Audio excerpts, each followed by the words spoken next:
Hey, Walter Sorrells back with more tips for the knife maker. Today, back with my non-knife making coffee table build.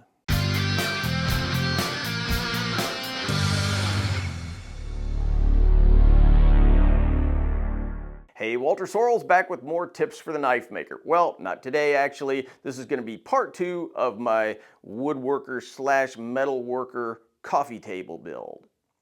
Time to bust out some legs. So you may remember from part 1 that I bought some stainless steel tube as part of this build. Now this is mainly for looks, to give it a little mid-century modern vibe, but that said, there is a structural purpose to it too. The steel tube will be made into a sleeve that fits over the top part of each table leg, giving me an extremely tight fit to the wood in that little pocket that we milled out on the CNC machine, hopefully making it so that the legs will be captured and held nice and solid, despite the lack of any reinforcing members or any sort of box or anything underneath the tabletop that's going to keep it from racking or shifting around. Now, straight from the mill, stainless steel looks like crap. The surface finish is just not good, and it's also not shiny, which we obviously want out of stainless steel. So in order to give it a kind of shiny brushed finish, I'll do a little more lily gilding. Here's the goofy setup I came up with. I capped each end of the steel tube with a purpose milled wood cap.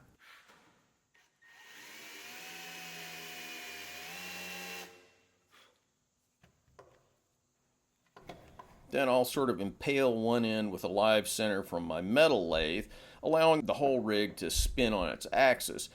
Then on the other, I'll use a countersink bit as a sort of jury rig drive mechanism for my electric drill.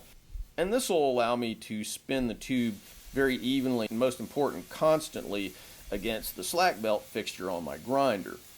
A certain amount of cursing is required, but it actually works great. And here's the result.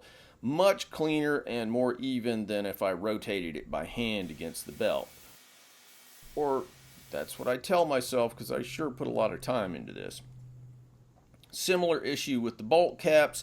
Now they don't look horrible, but they sure don't look all Architectural Digest either. So I'll chuck them up in my drill press and then crank them down and spin them on sandpaper until I get a nice concentric finish.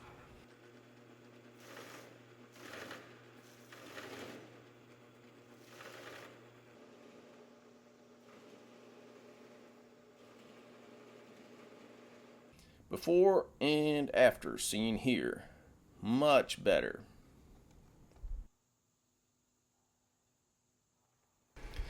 I'll go ahead and cut the tube into 4 sections, one sleeve for each leg on my metal cutting bandsaw.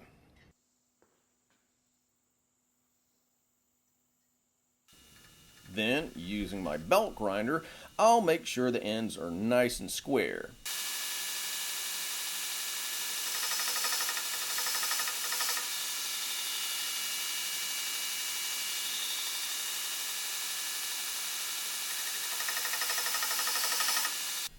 Finally, I'll add a nice little shiny chamfer that, at least in my imagination, will be the sort of detail that elevates this into an extra special piece of furniture.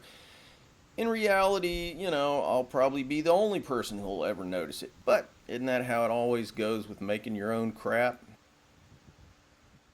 All right, quick note here. You asked and I answered. Over the years, I've had tons of viewers who've asked me how to get started as a knife maker. So I've come up with a free PDF that gives my top 5 hints for how to get started in knife making. A lot of people just don't know how to take that first step. Hey, I've been there, but I'll give you the hookup. Just click the link in the description for my free PDF and it'll give you all the information you need. Jumpstart your knife making hobby or career with these super useful hints. Like I said, totally free. All right, let's get back to work. Using some spare lumber left after the tabletop, I'll turn the legs.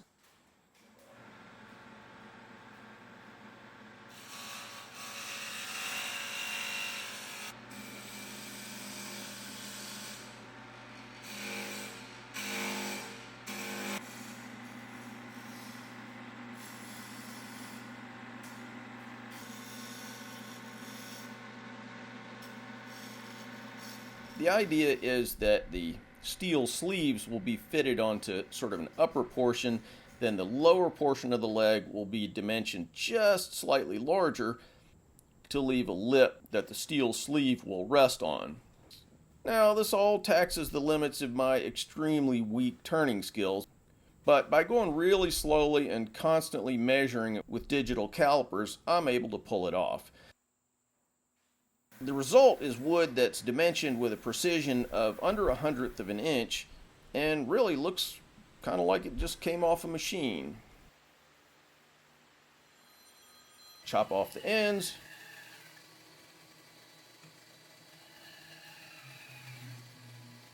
Test fit the sleeves. Bam, no major screw-ups. It actually worked out as planned. After eating wood chips for most of an afternoon, I really wasn't eager to have to redo anything. Next, I'll drill 1/2-inch holes in the centers of each leg, giving clearance for the sidewalk bolt as it goes through the T-nut. I'll be finishing the table with a wipe-on poly, so I'll go ahead and apply several coats to the legs and let them cure while I'm doing the rest of the table. Using the pockets in the table as guides, I go ahead and whack the T-nuts into the wood. It's important to do it this way because the legs are tightly fitted, so if you just hammered it in without using the hole as a guide, it would be guaranteed to be off-center, in which case the bolt would be going in sort of eccentrically and you couldn't turn the thing to screw it in. You'd be totally hosed. I'll apply a wipe-on poly to the bottom of the table. I've been making stuff for decades, and I've yet to find a wood finish that I really, really loved. So I'm testing this out just to make sure I don't hate it too much.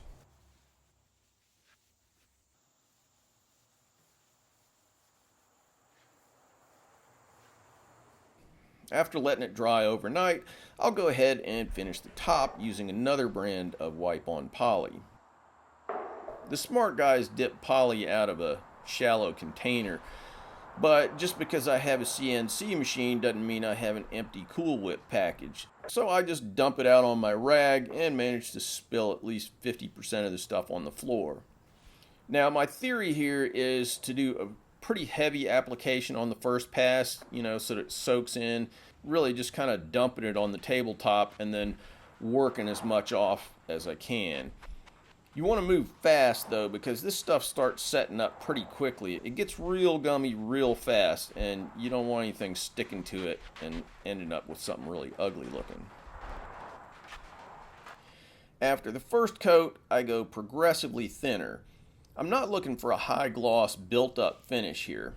My wife and I are slobs, and we never use coasters or really do anything to baby our furniture, so I want the most dull, scratch resistant finish I can get. That's still consistent with showing up the grain of the wood. And that's really about what I got here. Next, it's time for assembly. I'll use 2-part epoxy for that.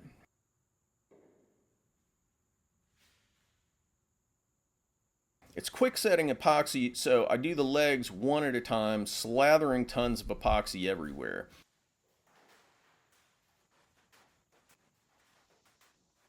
I want the epoxy to fill all the cracks and, most importantly, to engage with the bolt threads, so that basically there's no room for anything to move once the epoxy sets. It's kind of a belt and suspenders approach, so that by combining a fairly third-rate mechanical lock with a second-rate joint, I'll hopefully end up with a first-rate connection. Here in Georgia, that's what we call science.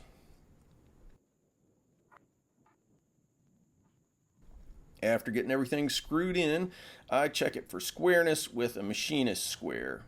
The last thing you want is for this to all harden up and then you find out that all your legs are cattywampus. And eventually there it is. I have to say, I was actually surprised with just how sturdy the legs felt. They were absolutely rock solid. I guess in a few decades, when the epoxy starts to degrade, it might get a little rickety. But you know what? I'll be dead and I won't care. Alright guys, thanks for watching. I guarantee you next week I'll be back with more knife making. See you soon, and keep making those knives. Or not.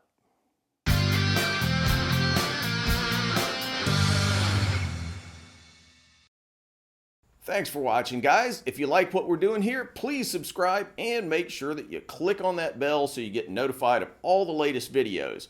Want to buy a knife from me? Check out my modern blades at tacticsarmory.com. Digging the channel? You can support our video making efforts on Patreon. You know, I've been banging away on these videos for like 10 years, so I hope you'll show some love for all that hard work. Link in the cards and descriptions. Finally, if you're interested in making Japanese swords, check out my full line of Japanese sword videos where I show how to forge Japanese swords as well as how to polish them and how to make fittings, handles, and scabbards. WalterSorrellsBlades.com.